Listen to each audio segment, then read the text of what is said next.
Students, हमने अपने first video में क्लास 8th से रिलेटेड लेसन सेकंड सिविक्स का स्टडी कर रहा था, parliamentary form of the government. अब हम इसका rest part second part study करेंगे, the central legislature. Central legislature में सबसे पहले लोकसभा, राज्यसभा। सबसे फर्स्ट पॉइंट पढ़ेंगे सेंट्रल लेजिस्लेचर में हमारा आ जाता है topic central legislature. The Lok Sabha is also known as the house of the people. Lok Sabha को हाउस ऑफ द पीपल कहा जाता है। हाउस ऑफ द पीपल का मतलब है जो भी पर्सन लोकसभा में आते हैं, मेंबर्स लोकसभा में आते हैं, वो इलेक्टेड होते हैं पीपल्स के थ्रू। अब हमारा आ जाता है कंपोजिशन। लोकसभा में मेंबर्स होते हैं 552। लोकसभा में मेंबर्स होते हैं 552। 530 मेंबर्स उसमें स्टेट लेजिस्लेटिव असेंबली के होते हैं, 20 मेंबर्स यूनियन टेरिटरीज के होते हैं और 2 मेंबर्स होते हैं हमारे are nominated by the president of India from Anglo Indian community. Anglo Indian community में से 2 मेंबर्स नॉमिनेट होते हैं। एंग्लो इंडियन कम्युनिटी का मतलब है जो बाहर से एनआरआई आते हैं उन्हें कहा जाता है।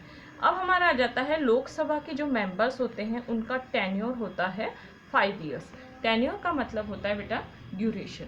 अब हम अपने नेक्स्ट टॉपिक पे आते हैं बेटा कि लोकसभा के मेंबर्स की क्वालिफिकेशन क्या क्या होती है। सबसे पहले सिटीजन ऑफ इंडिया, फिर है not be less than 25 years of age. 25 years से कम का नहीं होना चाहिए और ज़्यादा का भी नहीं होना चाहिए। Be in the voters list, और वोटर्स लिस्ट में उसका नाम होना चाहिए। ये हम लोकसभा की कंपोजिशन करते हैं। अब बेटा लोकसभा के जो मेंबर्स होते हैं एमपीस, लोकसभा के मेंबर्स को एमपीस कहा जाता है। एमपी की फुल फॉर्म है member of the parliament. Next topic आ जाता है हमारा the member of the Lok Sabha directly elected by the people. Lok Sabha के जो मेंबर्स होते हैं वो डायरेक्टली इलेक्टेड होते हैं पीपल्स के थ्रू। लोकसभा के जो मेंबर्स होते हैं वो डायरेक्टली इलेक्टेड होते हैं पीपल्स के थ्रू। अब हमारा आ जाता है the speaker and the deputy speaker. The speaker and the deputy speaker. अब हमारा आ जाता है the elected member of the Lok Sabha. Lok Sabha के जो इलेक्टेड मेंबर्स होते हैं, जो इलेक्ट करती है, जो पीपल्स इलेक्ट करते हैं, उन्हें स्पीकर कहा जाता है और डिप्टी स्पीकर कहा जाता है। अब हमारा आ जाता है, देखो मैंने बताया था सेंट्रल लेजिस्लेचर। सेंट्रल लेजिस्लेचर में लोकसभा, फिर राज्यसभा। लोकसभा में 552 मेंबर्स है, 530 मेंबर्स स्टेट के और 20 मेंबर्स यूनियन टेरिटरीज के और 2 मेंबर्स एंग्लो इंडियन कम्युनिटी के। लोकसभा को टेम्परेरी हाउस कहा जाता है और लोअर हाउस कहा जाता है, जबकि राज्यसभा को कहा जाता है हमारा अपर हाउस कहा जाता है। अपर हाउस में कितने मेंबर्स होते हैं? 250 मेंबर्स होते हैं।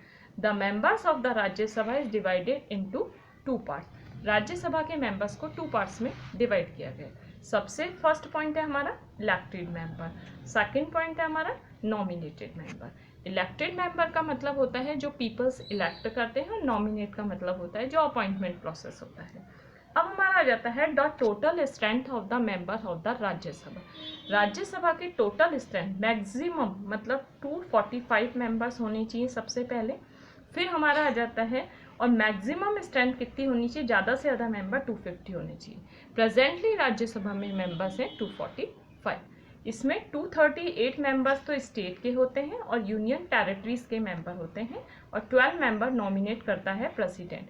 लोकसभा में 2 मेंबर्स नॉमिनेट करता है प्रेसिडेंट और राज्यसभा में 12 मेंबर्स नॉमिनेट करता है प्रेसिडेंट। अब हमारा आ जाता है, देखो डिफरेंस ये है, लोकसभा में जो टेन्योर होता है वो 5 ईयर्स का होता है, जबकि राज्यसभा में जो टेन्योर होता है वो 6 ईयर्स का होता है। और राज्यसभा को परमानेंट हाउस इसलिए कहते हैं क्योंकि इसमें जो 1/3 मेंबर्स होते हैं वो हर 2 ईयर्स के बाद, एवरी 2 ईयर्स के बाद रिटायर्ड होते हैं। राज्यसभा को परमानेंट हाउस इसलिए कहते हैं क्योंकि इसमें जो टोटल मेंबर्स होते हैं उसमें 1/3 मेंबर हर 2 ईयर्स के बाद अपॉइंट होते हैं। अब हमारा आ जाता है प्रिसाइडिंग ऑफिसर ऑफ राज्यसभा कि राज्यसभा की जो चेयरमैनशिप कौन करता है। सबसे फर्स्ट पॉइंट है चेयरमैन और डिप्टी चेयरमैन। चेयरमैन और deputy chairman. Ex officio chairman of the Rajya Sabha, Rajya Sabha का एक्स ऑफिशियो चेयरमैन होता है वाइस प्रेसिडेंट। अब हम स्टडी करेंगे parliament, powers of the parliament. एक सिंपल सी बात बता देती हूँ बेटा कि अगर मान लो पावर्स ऑफ द पार्लियामेंट आ जाए और तुम याद करके गए हो लोकसभा की पावर, तो आप लोग जहाँ जहाँ पे लोकसभा है वहाँ पे पार्लियामेंट कर दीजिएगा। तो इट मीन्स सिमिलर है पावर ऑफ द लोकसभा और पावर ऑफ द पार्लियामेंट, बस आपको चेंज करना है नेम क्वेश्चन के अकॉर्डिंग। अब हमारा आ जाता है powers of the parliament. Powers of the parliament में मैंने लेजिस्लेटिव पावर बताई थी। सबसे पहले लेजिस्लेटिव पावर में है पार्लियामेंट कैन मेक और amend laws on the subjects related union list and the concurrent list. जो पार्लियामेंट होती है वो लॉज को अमेंड कर सकती है, किसी भी सब्जेक्ट के लॉज को अमेंड कर सकती है। किसी भी सब्जेक्ट के लॉ को अमेंड करने का मतलब है उसमें इम्प्रूवमेंट कर सकती है। या फिर यूनियन लिस्ट, हमारी पूरी कंट्री लेवल पे 3 लिस्ट है बेटा, यूनियन लिस्ट, स्टेट लिस्ट और कॉन्करेंट लिस्ट। यूनियन लिस्ट में कंट्री लेवल के मैटर आते हैं, स्टेट लिस्ट में स्टेट मैटर आते हैं, और कॉन्करेंट में जो दोनों में, बोथ में, यूनियन लिस्ट और स्टेट लिस्ट में। लेकिन अगर मान लो डिस्प्यूट हो जाए तो किसी के डिसीजन को अगर प्रेफरेंस दी जानी हो तो किसके डिसीजन को प्रेफरेंस दी जाती है? कंट्री लेवल के, यानी कि यूनियन लिस्ट को प्रेफरेंस दी जाती है। अब हमारा आ जाता है फाइनेंशियल पावर। पार्लियामेंट की फाइनेंशियल पावर है, in parliament the money bill first present in the Lok Sabha. ये मैंने तुम्हें पहले ही बता दिया था, ये अच्छे से दिमाग में बैठा लो कि सबसे पहले मनी बिल या ऑर्डिनरी बिल लोकसभा में जाता है, उसके बाद राज्यसभा में जाता है, राज्यसभा उसमें कुछ एडवाइस देके वापस लोकसभा भेजती है, और लोकसभा के बाद लोकसभा फाइनल अथॉरिटी प्रेसिडेंट के पास होती है, प्रेसिडेंट सिग्नेचर करता है। नेक्स्ट हमारा आ जाता है the constitutional function and the powers. Constitutional functions and the powers में ये आ जाता है the parliament has the power to amend the constitutional provision.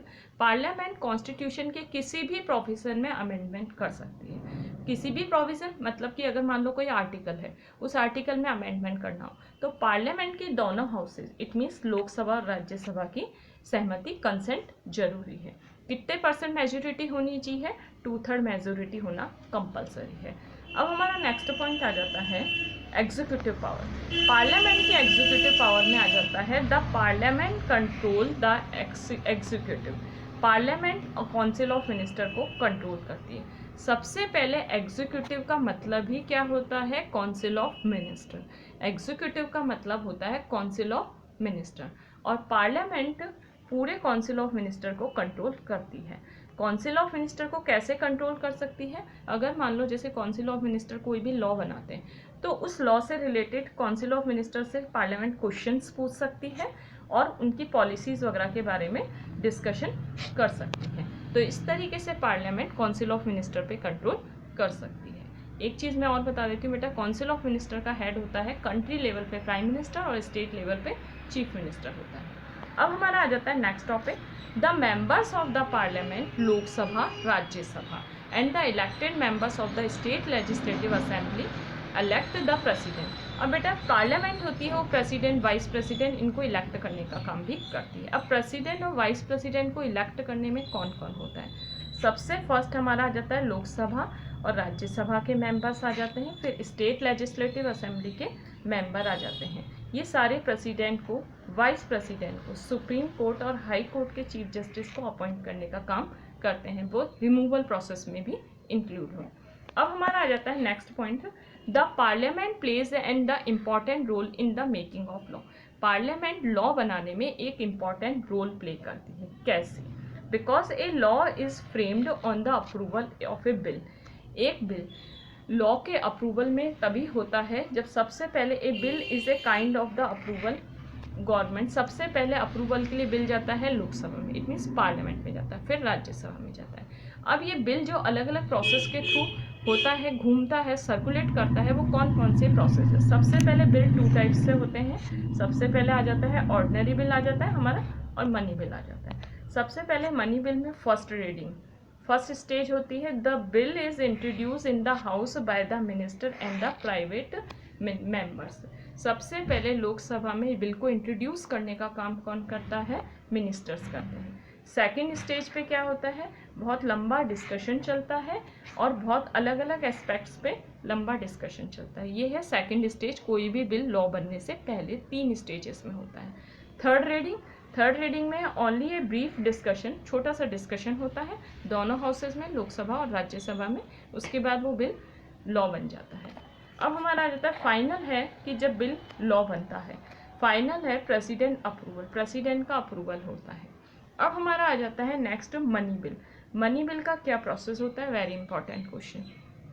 The money bill present in the Lok Sabha, सबसे पहले मनी बिल लोकसभा में जाता है, द अपर हाउस राज्यसभा फिर राज्यसभा में जाता है, हैज़ नो पावर, लेकिन राज्यसभा को पावर नहीं होती। मनी बिल से रिलेटेड राज्यसभा को वीक होती है लोकसभा से।